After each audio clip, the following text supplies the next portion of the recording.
thing? Behold, the Boss RC-30. So you got yourself a loop pedal and you want to learn how to use it. This video is specifically for the Boss RC-30, but if you have any other type of loop pedal, they have a lot of common trends and themes between them. So take a look and I'll show you how to use them. Okay, so this is the Boss RC-30 loop station. The first thing you need to do is get your power adapter and plug it into the wall. You're also going to need an output source and an input source, which you plug in via 1/4-inch jack cables. And you're going to plug the input source, if you choose to use an instrument, into your instrument. The output source needs to go to your computer or to some type of speakers. There's also an XLR input, which is really useful when you have a microphone. And there's a switch on the back, and if your microphone requires phantom power, especially if it's a condenser microphone, you're going to want to make sure that switch is on. Once you're all set up, you can get ready to start doing a loop. So, to create a loop on the first channel, you need to make sure that the first channel's light is lit up. So if this was lit up, then it'd be the second channel. Here's the first channel. Okay, so I'm going to press this button and it's going to start recording. Then I'm going to press it again and it'll stop the loop and start back over. It will continue recording, but that's only on the first layer that you put down of the loop. Normally you just have to hit this pedal once to stop the recording, but on the first loop and on the first loop only, you're going to need to make sure you hit it twice so that you don't continue recording when your loop starts back over. This button over here is going to be what turns off the loop so that you can stop the loop, and you can always turn it back on by again hitting this pedal. So here's an example with some poor quality beatboxing.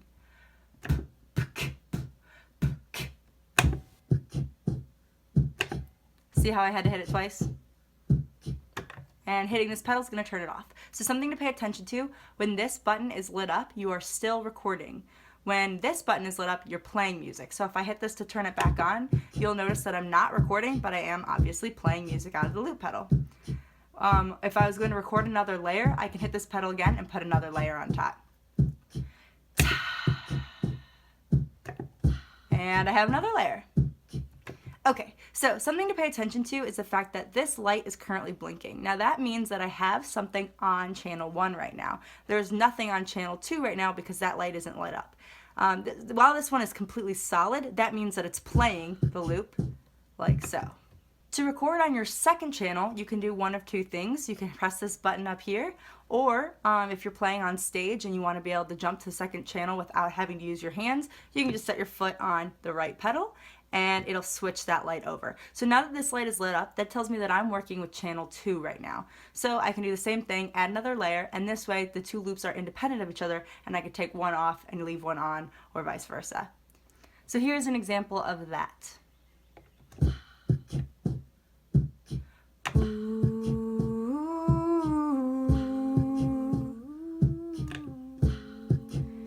Now keep in mind that your second loop can only be the same length as your original loop, but like I said, I can turn off one and keep the other on now. To turn both tracks off, all you have to do is double tap the right pedal. It turns them both off. Okay, so I can either hold down this pedal and it will allow me to jump tracks. Now when both tracks are off, I can also hold down this pedal and it will give me every third time an option to play both tracks at once so that I can bring them both back. So if I hold it down once and just hold down that right pedal, it jumps. If I hold it again, it jumps to both. And if I hold it one more time, it jumps to just the right, so that you have full control while you're up on stage. Okay, so what if you mess up? You can always take off a track by holding down the right pedal. So here we go.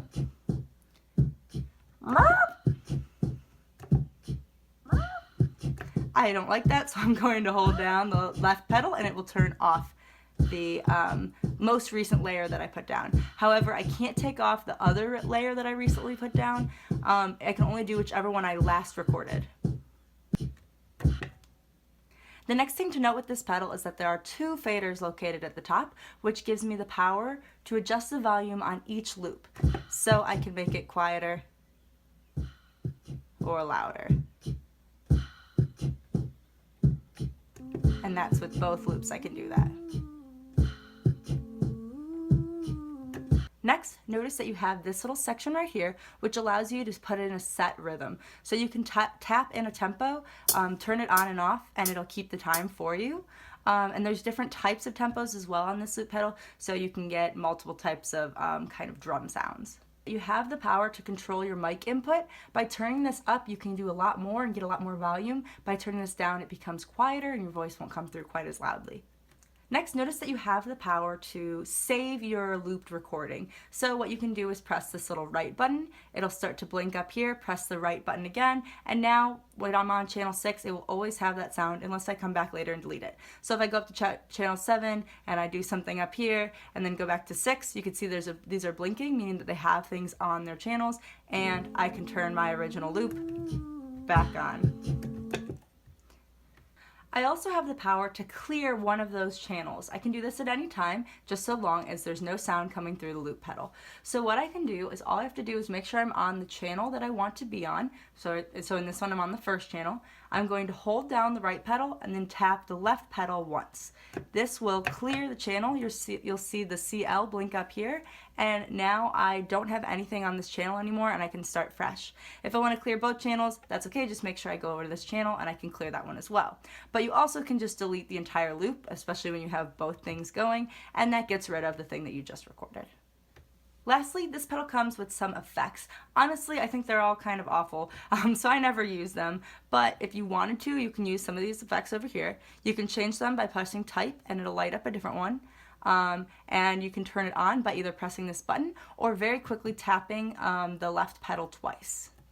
And now you know how to use the Boss RC-30 loop pedal.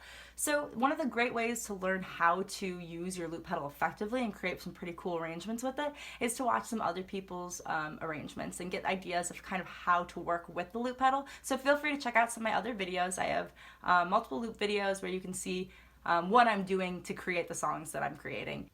Obviously in this video I was using my hands, and when I'm on stage I typically use my feet. So it takes a little while to get those pressures perfect, but just keep practicing and I'm sure you'll get it. If you have any questions, feel free to comment in the comment section below, and subscribe to my channel if you like this video. You can find me on all forms of social media at Brenna Lynn Music. Thank you guys so much for watching.